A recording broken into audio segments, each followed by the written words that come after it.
This is ANCAPSU, and we are now going to talk about the decision of the first panel of the STF that accepted the complaint against Bolsonaro. It's nothing new. Then everyone knew they would accept, in the same way that everyone knows that in the end they will condemn Bolsonaro for, in quotation marks, a coup that did not exist. Because they need it. They have already committed so many mistakes, so many abuses in this shitty dictatorship of Alexandre de Moraes here in Brazil, that they need a coup so they can justify all the shit they did in the past.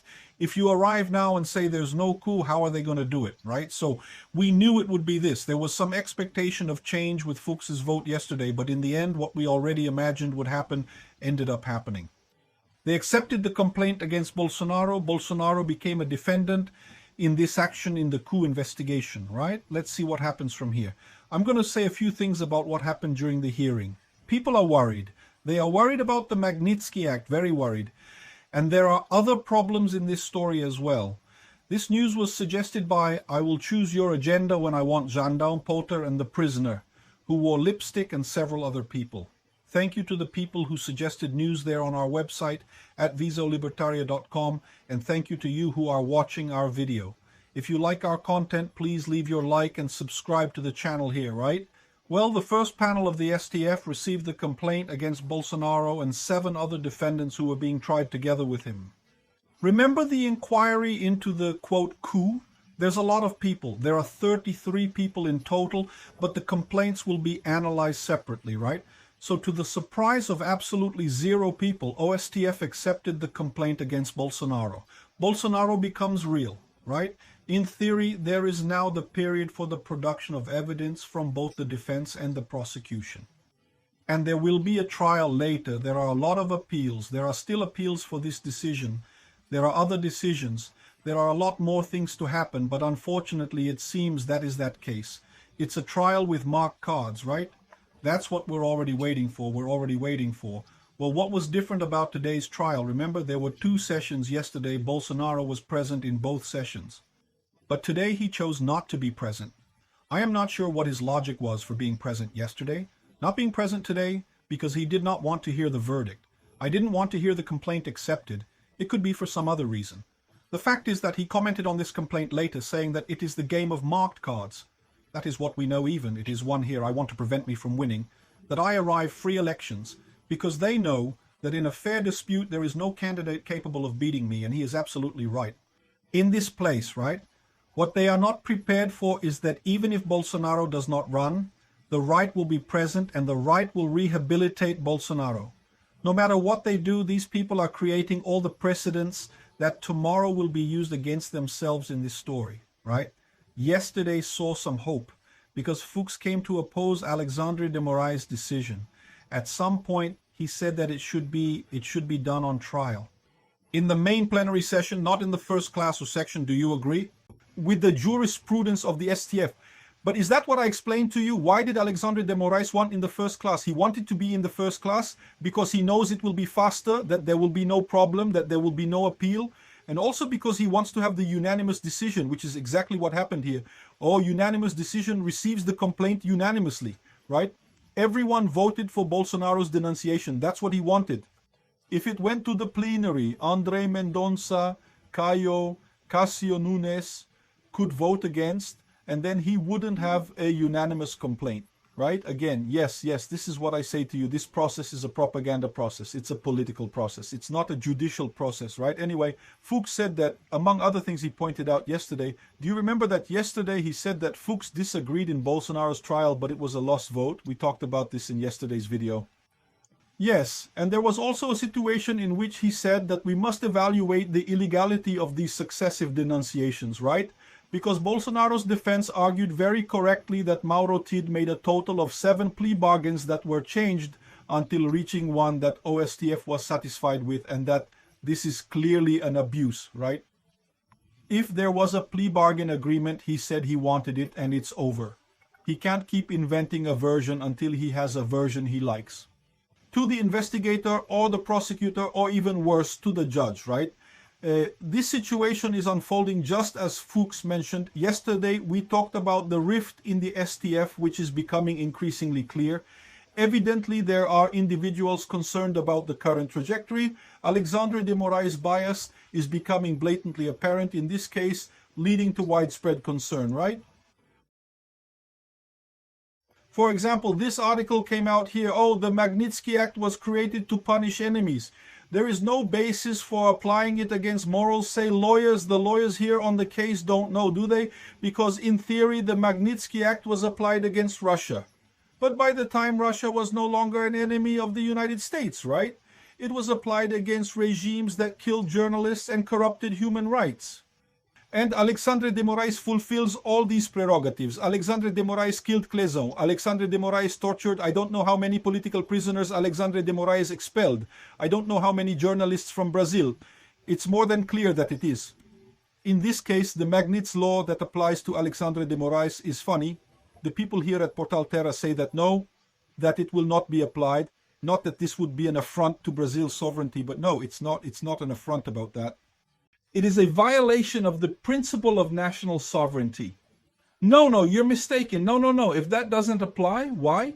Because he's being convicted there in the United States. The United States saw fit to put him on that list, and the sanctions are all there in the United States. At no time do they demand that Brazilian justice do anything, right? So much so that at the time, right, when the Magnitsky law appeared, the Russian justice says no, that there was nothing wrong. The guy died because, I don't know, right? He slipped there from the sidewalk there, slipped from the window, fell out of the window after drinking tea, and he felt sick. I don't know what. There was nothing wrong. It's not the same situation here. The justice here will also say that everything is fine. The problem is that it's not. We know it's not, right? And again, here, a unilateral sanction imposed by a foreign country should not be valid in Brazilian territory. It will not be valid in Brazilian territory. Alexandre de Moraes will not be able to enter the United States. Alexandre de Moraes will not be able to have any assets in the United States. Nothing changes here in Brazil.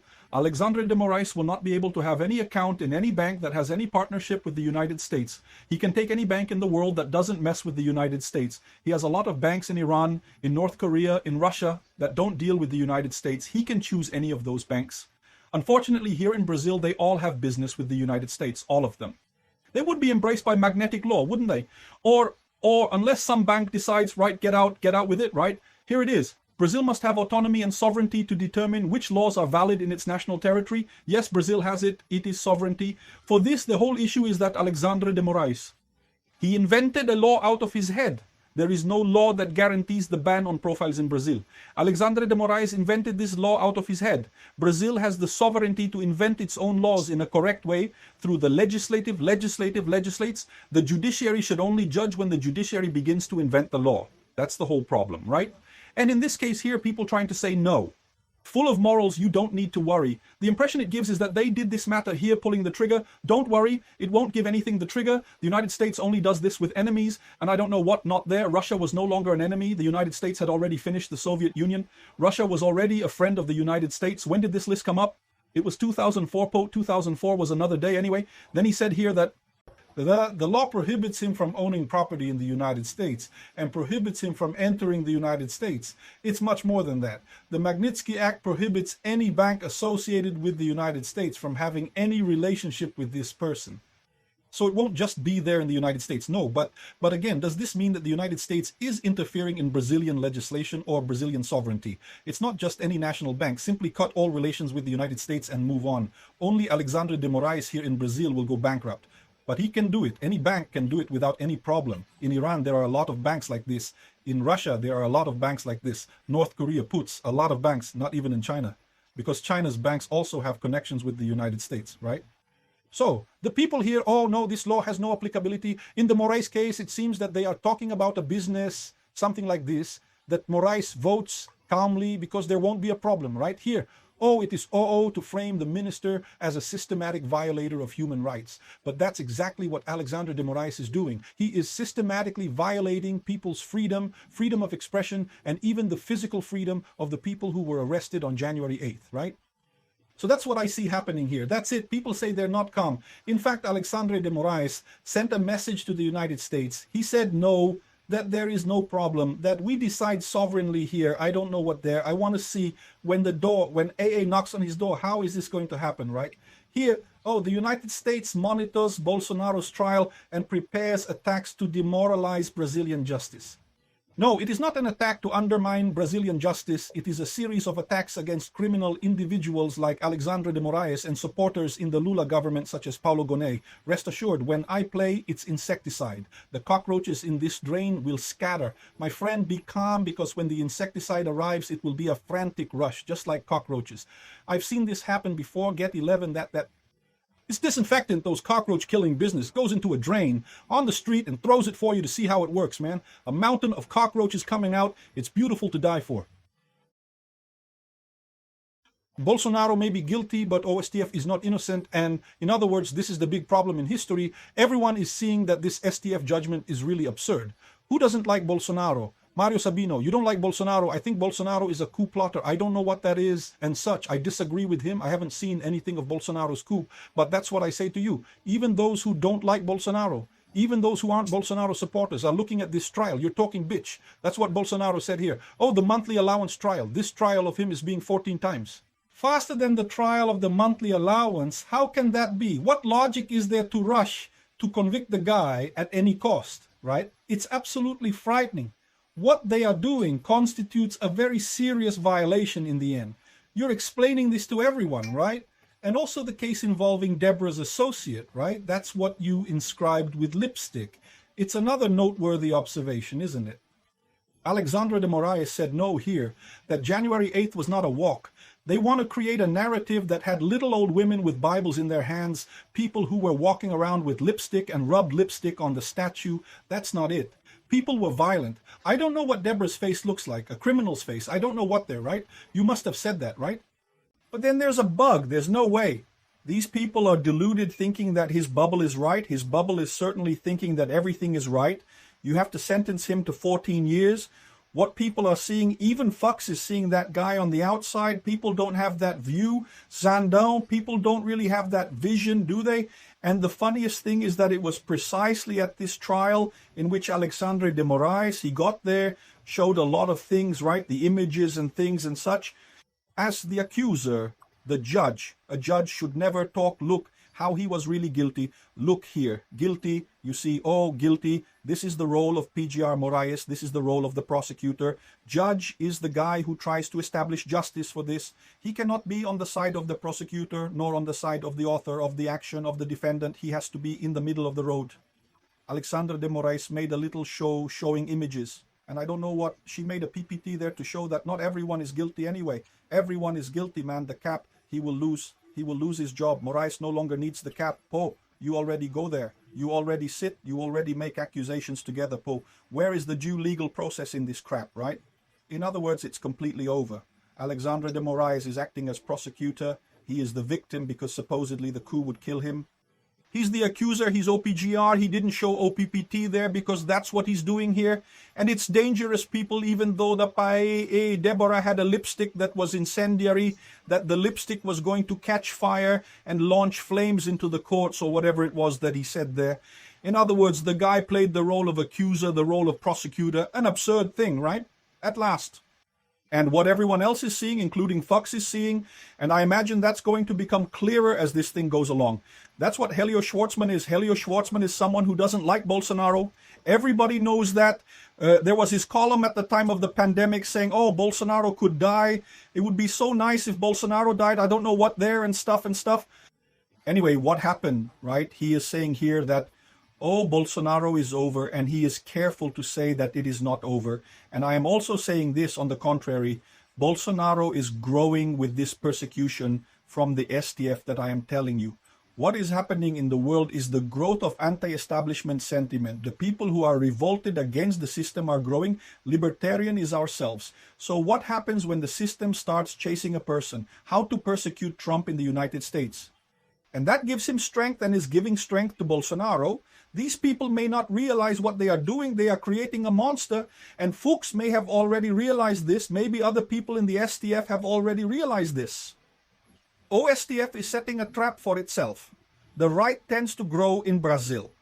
At some point, we will have right-wing judges in Brazil and this whole conviction will be reversed. Not only that, how can these people be held accountable for what they are doing to a judge?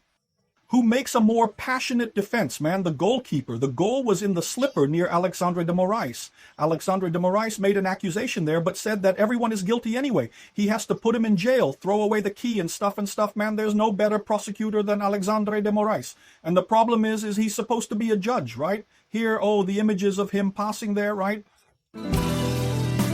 Thank you for watching the video to the end.